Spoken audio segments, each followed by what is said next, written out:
gonna stop again. This is what money making Mondays are about. Not trying to get flat. Well, my best friend used to say that. Money making Monday. I gotta be careful when I hit record. There's some of the stuff that can get on there. Yes. All right, Dan, go ahead. Gene, from a coach's perspective, a lot of talk about what happened in the fourth quarter, Georgia Tech's ability to run the ball. Just from your perspective, what did happen? Was it a matter of tempo getting to you guys, or just execution on Tech's part? Yeah, it was a very disappointing fourth quarter, starting with the coaching aspect, right? I feel like going back and looking at it, we could, there's a lot of things that, in hindsight, we need to improve on and do better. Tempo was a little bit, it was an all-night tempo issue. But going into the fourth quarter, I think we had given up somewhere around 100 yards rushing for the game, so we weren't really far off a track. It was the explosive plays, what we call catastrophic runs, that really made the difference in the fourth quarter. But, when you go back and you assess everything, there's three things that have to happen better, right? Number one, and it's all coaching related, we have to put them in a better position to be successful. That's number one. And some of that could have happened with some different calls and some things that we could have done better, for sure. The next thing is when it comes to the run fits and how we fit things, we have to do a better job of coaching that in some critical moments where things are happening fast and they're giving you some unique runs. And then we got to do a better job of coaching these guys and giving them, more opportunities in practice to tackle in space. So all of those things happen, right? The calls could have been better. I could have done a better job of putting them in better positions. We have to run fit better, especially when the tempo's fast and it's going pretty quick.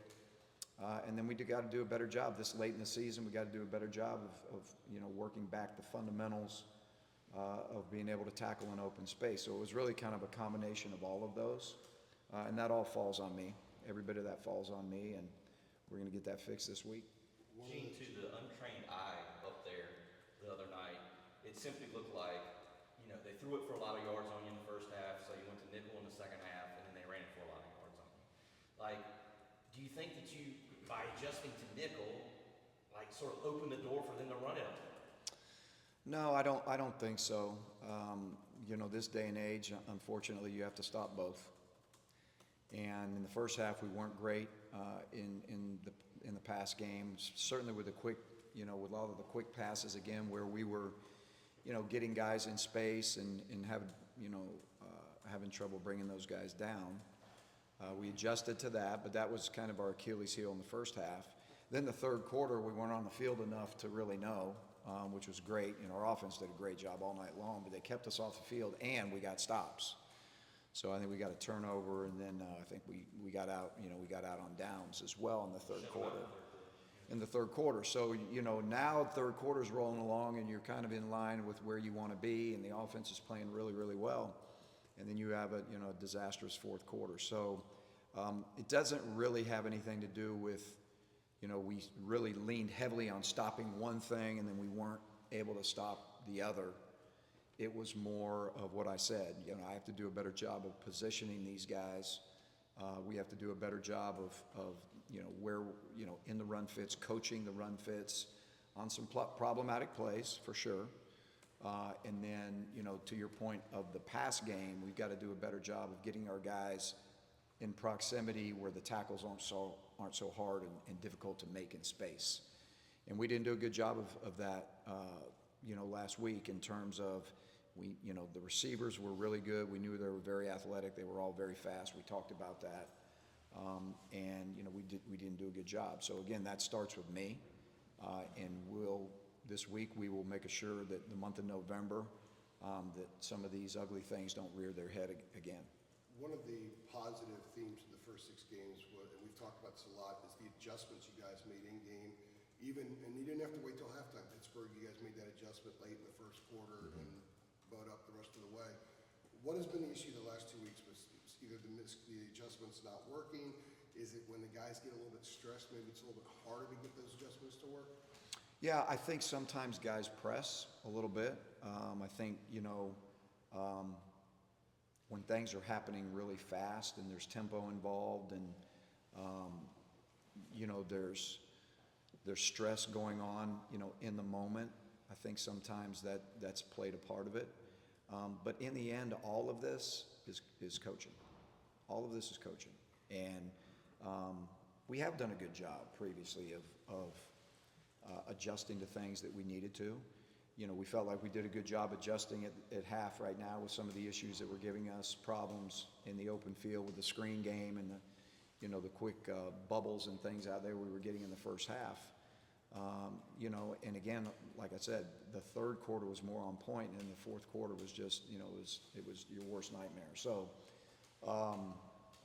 you know, we make the same adjustments every week, and we thought we were on the right track. And again, what got us in the fourth quarter was what I said, right? Us, you know, maybe giving us some different calls to put them in better positions to make those plays, and you know, us doing a better job of preparing for everything that we could see, in that moment, adjusting better, you know, as well. So, again, it all falls on me, and we'll get it fixed. So when you're communicating that to them yesterday, is there a fine line in how you communicate, look, this is us, we need to put you in a better position, we need to initiate the adjustments, or whatever it is you tell them, where you put it on yourself and not them, but they still make mistakes? How do you deal with that balance that, hey, you guys made a lot of mistakes, but this is also on us, and you sort of take some of the pressure off from there, if that makes sense? Truth and trust.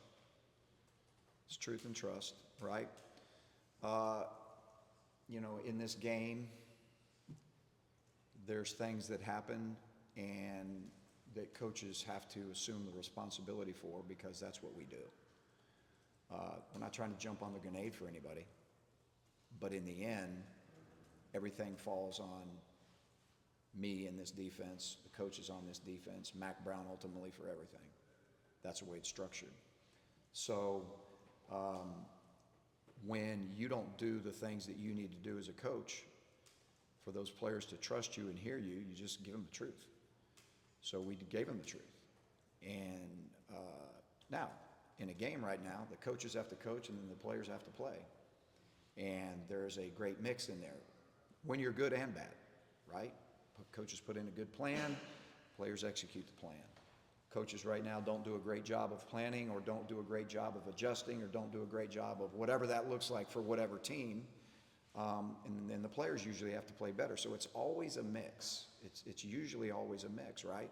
So when you go in on a Sunday and it's a tough conversation, it's all about truth and trust.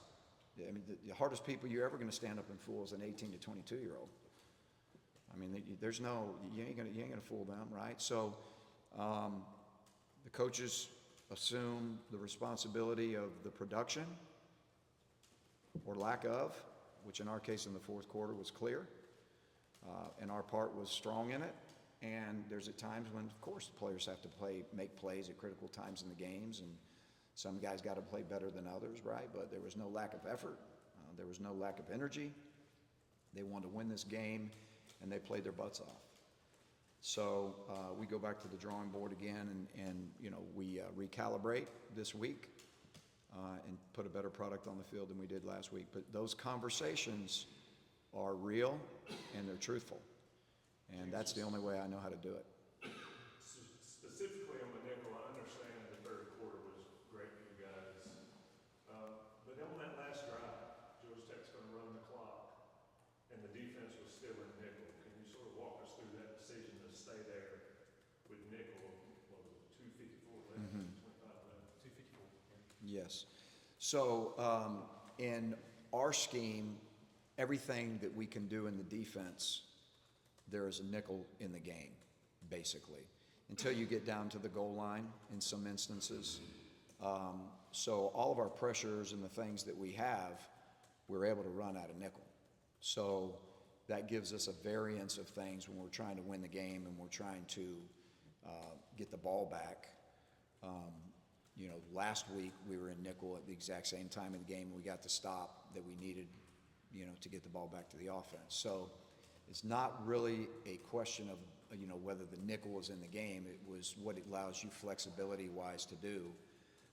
when if you're going to pressure or whatever you're going to do. So it just gives us more flexibility because 90% of the time that's what we're playing in always anyway. As far as the depth rotation, I believe Campbell may have played 80 snaps or close to it, and everybody else was in a normal round for you guys. Obviously he's one of your better players. He needs to be on the field, but just sort of rotating him in and out. The last couple of games, it seems like that really hasn't happened. Yeah, it hasn't happened as much as I would like it to happen. I think Amari Gaynor had 13 to 15 snaps. I would like to be able to rotate him more and get him some snaps, meaning ruck, get him some snaps out. But it's always situational, right? It's always situational. So it depends on what we're running at the time. It depends on where the ball is. It depends on what's happening in the game.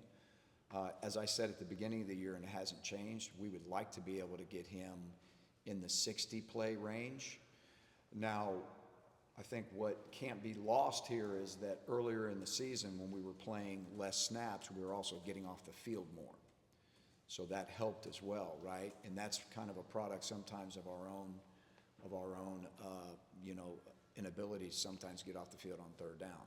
Or, now it seems like a lot of people are going forward on fourth downs on us as well. So the inability to get off the field some in the last couple of weeks has hurt, and it's led to more snaps for him. But to your point, yes, I would like for him to be in the 60 to 70 play range in the game, if possible. Go ahead. I was just saying, Gene, you talked about going back to, fundamentals and everything. I guess from an execution standpoint, those first 6 weeks, maybe App State's the exception, but I guess the run defense had kind of, shown a lot of improvement, things like that. Last couple of weeks, not quite as successful. Is there anything you can, kind of point to with that? Like, is there things that, they were doing and practicing not practicing in games, that first portion of the season, that they're not, replicating as much now? Right. That's a very fair question. We haven't changed anything from the first 6 weeks to the last 2. Again, I think it's a product of us as coaches right now, putting them in better positions to succeed against now the runs that, we're starting to see, crop up over and over again. We've done a really good study on that the last 2 days of, what is everybody's go-to thing now. And so we just have to get better at it. We'll spend more time really looking at the details of those particular runs and tempo that have created some issues. But it's never going to change, right? You have to have enough guys around the ball, and you have to strike blocks and come off blocks. And we have to put them in a position right now to be able to do that to the best of their ability. So all of those things together is going to be the focus this week. You said go-to things. You talking about the go-to things that for opponents, like in their run scheme? Well, I'm just talking about, it really works both ways, right? What is the go-to things that people feel like they can, run on us? What they feel like is their kind of go-to runs against whatever fronts we're playing, and then for us, vice versa. What is our go-to defenses? What do we feel the most comfortable in, whether it's pressures or no pressures versus those things? Gene, when we talked to Cedric down there the other night, the question was, it seemed like you guys might have been a little confused pre-snap, and he said, I think we were a lot confused, more than a little. And he mentioned, not being prepared. Did you think you all were past that? Did you think you had gotten, I know it's been a process since you got here, last year and this year, did you think you had gotten past that part of it? Yeah, I felt like we had. I think there were some times in the game because of the tempo and how fast they were going and things of that nature. It probably felt like that to Sed. I was not aware of that. But yeah, we hope that we have definitely passed that, and we'll address that in terms of making sure that everybody knows where they're supposed to be, what they're supposed to be doing. I think a lot of times when things get hairy and things are moving fast, sometimes it has that feel. But yesterday when we went over the film and we talked through everything, everybody totally understood, everything. So I think, in heat of the moment battles, You know, sometimes that's the way it can feel as a player. But I feel very sure they completely and 100% know, you know, what the issues were, and they'll obviously know how we're going to fix them. But I don't think I think we're past that, yes. Gene, last week you said you expected Georgia Tech to borrow a lot from Virginia's game plan against y'all 2 weeks ago. Did you see that, and do you think that Campbell will continue that chain of borrowing from both? Yeah, they could. I think Georgia Tech used some things. They did, without question, as the game went on. They didn't necessarily start the game that way, but as the game rocked on, and they weren't having quite the success they wanted to running the ball, I think they went to some of those things. And I fully expect not only Campbell, but, you know, our 3 opponents after that to steal the same things. And again, whether they do that as a general rule in their offense or not, I think we'll see some of those things again.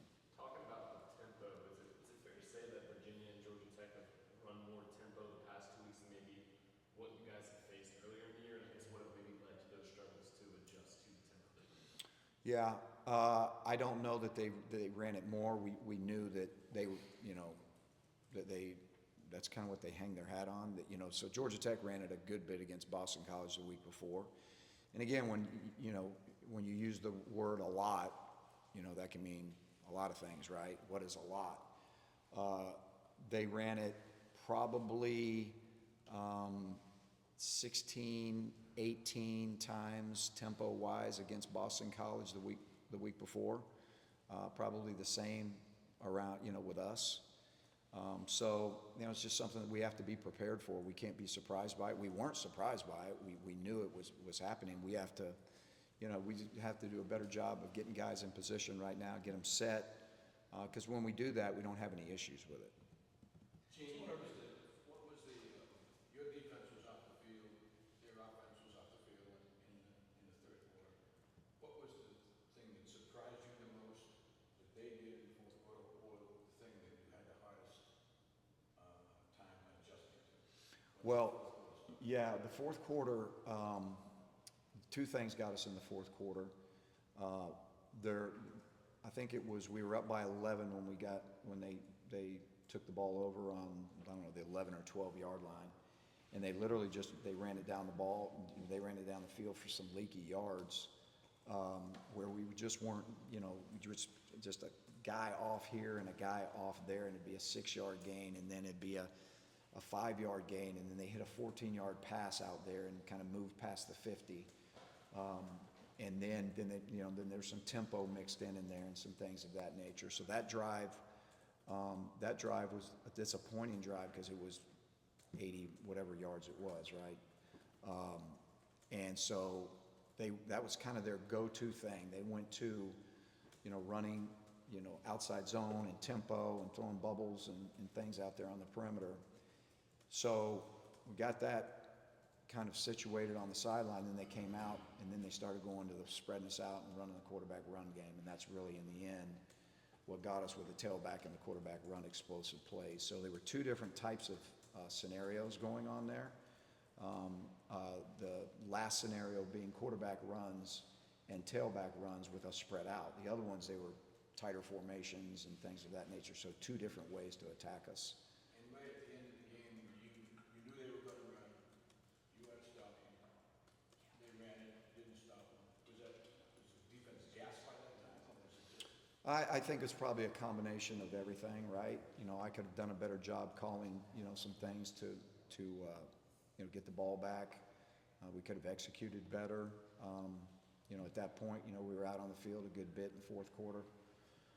So it was probably a mixture of all of that. But again, it all goes back to us doing a better job in those positions of, you know, calling defenses, putting them in positions to succeed. We just have to do a better job of it. We didn't do a great job Saturday night. So we'll get that straight with the kids this week, and we'll move forward. We've got time for one more. Are you sure? Yeah. Gene, you know, you think about offense, you talk to offensive coaches, and they sort of have benchmarks where they're like, you know, if we can get to 400 yards, whether it's 300 thrown and 100, you know, like, that's where they want to get to. Like, I know 635 yards is not what you're looking to give up in the game plan.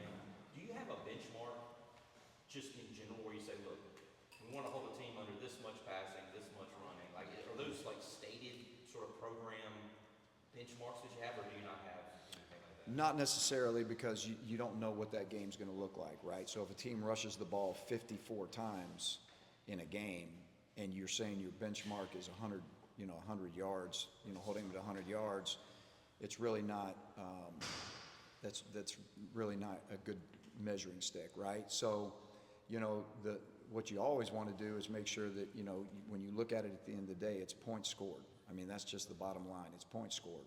And scoring defense is the most important stat out there. It just is. Now, are there other stats that are extremely important as well? Of course there are. Turnovers, getting off the field on third down, being able to play good in the low red zone.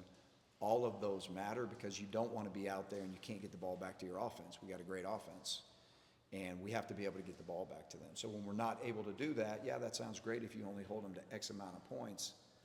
But so it's not clear cut like that. But in the end, there's only one stat that matters, and that's scoring defense. All right, thank you. Thanks, guys. Appreciate it.